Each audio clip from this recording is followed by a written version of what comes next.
இது மகிமை நேரம். ஆண்டவராகிய இயேசு கிறிஸ்துவின் நாமத்தில் அன்போடு உங்களை வாழ்த்தி வரவேற்கிறேன். ஆண்டவருடைய வார்த்தைகளை தியானிப்பதற்கு முன்பு ஒரு நிமிடம் நாம் ஆண்டவரிடத்தில் ஜெபிப்போம். இரக்கமுள்ள எங்கள் நல்ல ஆண்டவரே, உம்முடைய சமூகத்தில் வந்திருக்கிறோம்.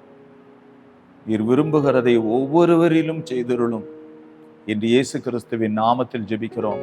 ஜீவனுள்ள தகப்பனே, ஆமேன். அல்லேலூயா. தீத்துவின் புத்தகம் 3வது அதிகாரம் 14வது வசனம். நம்முடையவர்களும் கனியற்றவர்களாயிராதபடி குறைவுகளை நீக்குகிறதற்கு ஏதுவாக நற்கிரியைகளை செய்ய பழகட்டும். பிரியமானவர்களே, குறைகளை நீக்குகிறதற்கு ஏதுவாக நம்முடைய வாழ்க்கையில் இருக்கிற குறைவுகள் எல்லாம் நீக்கப்படுவதற்கு ஆண்டவராகிய இயேசு கிறிஸ்து நம் ஒவ்வொருவருக்கு முன்பதாக தம்முடைய அடிச்சுவடுகளை தொடர்ந்து வரும்படி உங்களுக்கு மாதிரியை பின்வைத்து போனார். நாம் கிறிஸ்துவை, அவருடைய அடிச்சுவடுகளை தொடராவிட்டால் என்ன நடக்கும்? அநேக குறைவுகள். ஆனால் கிறிஸ்துவை நாம் பின்பற்றும் போது இந்த குறைவுகளை நீக்குகிறதற்கு ஏதுவாக, பாருங்கள், தீத்து 3வது அதிகாரம் 8வது வசனத்தை நாம் படிக்கும்போது ஆண்டவருடைய வார்த்தையை பாருங்கள். இந்த வார்த்தை உண்மையுள்ளது. தேவனிடத்தில் விசுவாசமானவர்கள் நற்கிரியைகளை செய்ய ஜாக்கிரதையுள்ளவர்களாய் இருக்கும்படி நீ இவைகளை குறித்து திட்டமாய் போதிக்க வேண்டும் என்று விரும்புகிறேன். இவைகளே நன்மையும் மனுஷனுக்கு பிரயோஜனமுமானவைகள். ஆகவே இப்பொழுது நமக்கு நன்மையும் பிரயோஜனமுமான ஒரு காரியத்தை ஆண்டவர் நமக்கு சொல்லுகிறார். உன்னை இந்த உலகிலே வைத்திருக்கிறேன். உன்னைத்தான் ஜனங்களுக்கு நான் மாதிரியாக காண்பிக்க விரும்புகிறேன். ஆகவே நீ என்னிடத்தில் விசுவாசமாய் இருக்கிறது உண்டானால் நற்கிரியைகளை செய்ய நீ ஜாக்கிரதையாய் இருக்க வேண்டும் என்று ஆண்டவர் சொல்லுகிறார். இப்படி நாம் நற்கிரியைகளை செய்ய ஜாக்கிரதையுள்ளவர்களாக மாற்றுவதற்கு தீத்து 3:7 அவர் நமது இரட்சகராகிய இயேசு கிறிஸ்து மூலமாய் அந்த பரிசுத்த ஆவியை நம்மேல் சம்பூரணமாய் பொழிந்தருளினார். அல்லேலூயா. ஆண்டவர் தம்முடைய ஆவியை நம்மீது சம்பூரணமாய் பொழிந்தருளினார். எதற்காக? நற்கிரியைகளை செய்ய நாம் ஜாக்கிரதையுள்ளவர்களாய் இருக்க வேண்டும். எல்லா குறைவுகளும் நீங்க வேண்டும். அப்படியானால் ஆண்டவரே, என்னை இன்னும் சிருஷ்டியும் ஆண்டவரே, நற்கிரியைகளை செய்வதற்கு என்னையும் ஜாக்கிரதையுள்ள ஒரு பாத்திரமாக மாற்றும் ஆண்டவரே என்று நாம் ஆண்டவரிடத்துல கேட்போம்.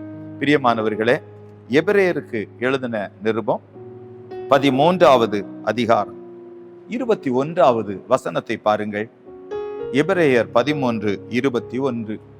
இயேசு கிறிஸ்துவை கொண்டு தமக்கு முன்பாக பிரியமானதை உங்களில் நடப்பித்து. அல்லேலூயா. இயேசு கிறிஸ்துவை கொண்டு தமக்கு முன்பாக பிரியமானதை உங்களில் நடப்பித்து நீங்கள் தம்முடைய சித்தத்தின்படி செய்ய, அல்லேலூயா, உங்களை சகலவித நற்கிரியையிலும் சீர் பொருந்தினவர்கள் ஆக்குவாராக. அவருக்கு என்றென்றைக்கும் மகிமை உண்டாவதாக. ஆமேன். பிரியமானவர்கள், இப்பொழுது ஆண்டவர் என்ன செய்கிறார் பாருங்கள். இயேசு கிறிஸ்துவை கொண்டு தமக்கு முன்பாக பிரியமானதை உங்களில் நடப்பித்து. ஆகவே பிதாவானவர் தம்முடைய ஒரே பேரான குமாரனை நம்மில் அனுப்பி நாம் தேவனுக்கு முன்பாக பிரியமானவைகளை நடப்பிக்கும்படி அவர் என்ன செய்கிறார்?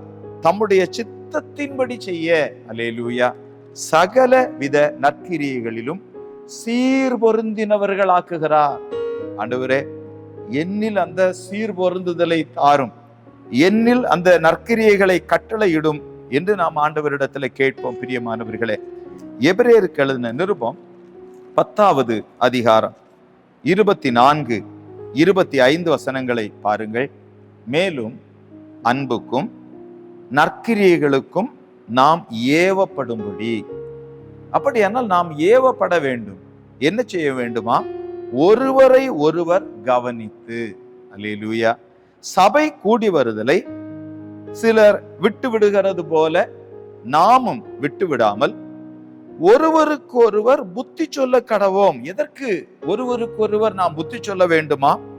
நாம் நற்கிரியைகளை செய்வதற்கு ஜாக்கிரதை உள்ளவர்களாக இருக்க வேண்டும். நாம் குறைவு இல்லாதவர்களாக மாற வேண்டும்.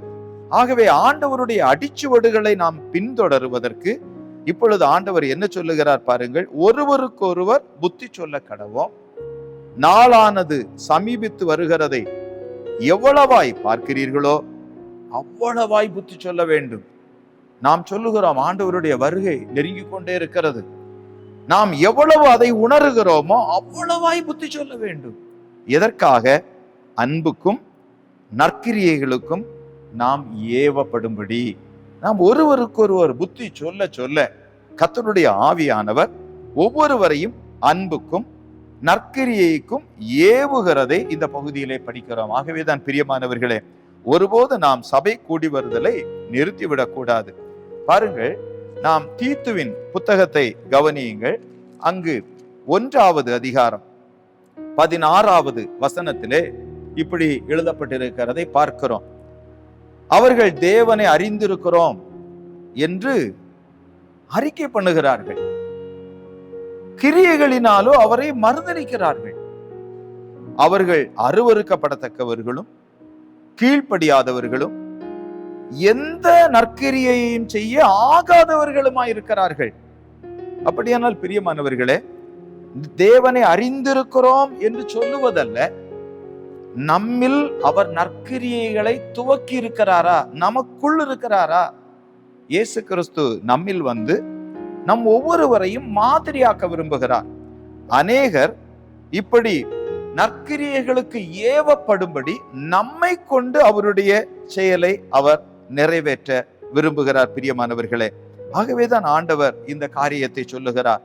ஏனென்றால் நாம் நற்கிரியைகளை செய்யக்கூடாதபடிக்கு அநேக சூழ்நிலைகள் நம்முடைய வாழ்வில் வரும். பாருங்கள், அதிலே சொல்லப்பட்டிருக்கிறது, கவனியுங்கள்.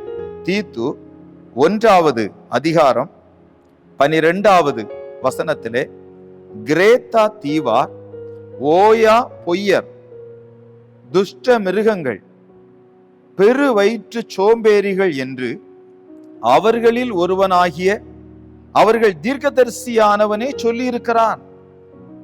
அவங்க தேவன் அறிந்திருக்கிறோம் என்று அறிக்கை பண்ணுகிறார்கள். ஆனால் எப்படிப்பட்டவர்களா இருக்கிறார்கள்?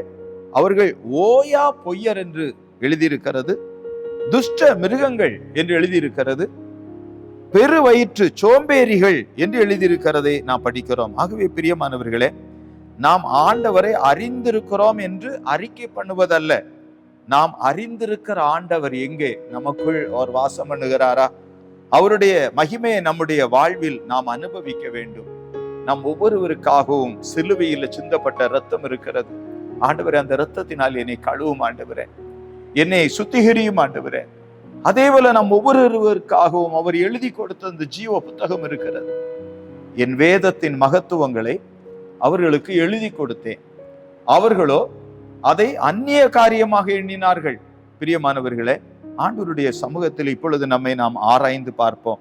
தேவனிடத்தில் விசுவாசமானவர்கள் நற்கிரியைகளை செய்ய ஜாக்கிரதையா இருக்க வேண்டும் என்று சொல்லித்தான் தேவன் தம்முடைய குமாரனை நம்மில் அனுப்பினார். நாமும் சபை கூடி வருதலை விட்டுவிடக் கூடாது, ஒருவரை ஒருவர் கவனிக்க வேண்டும் என்று ஆண்டவர் சொன்னார். ஆகவே பிரியமானவர்களே, ஆண்டவருடைய சமூகத்துல வந்திருக்கிற நாம் ஆண்டவரை பார்த்து சொல்லுவோம், ஆண்டவரே, நீர் என்னில் நற்கிரியையை ஆரம்பித்தீர், அதை நான் முழுமையாக நிறைவேற்ற இரக்கம் செய்யும் என்று நாம் எல்லாரும் ஆண்டவரை நோக்கி பார்ப்போமா? இரக்கமுள்ள எங்கள் நல்ல ஆண்டவரே, எங்களில் நற்கிரியைகளை துவக்குகிறவரே நீர்தானே.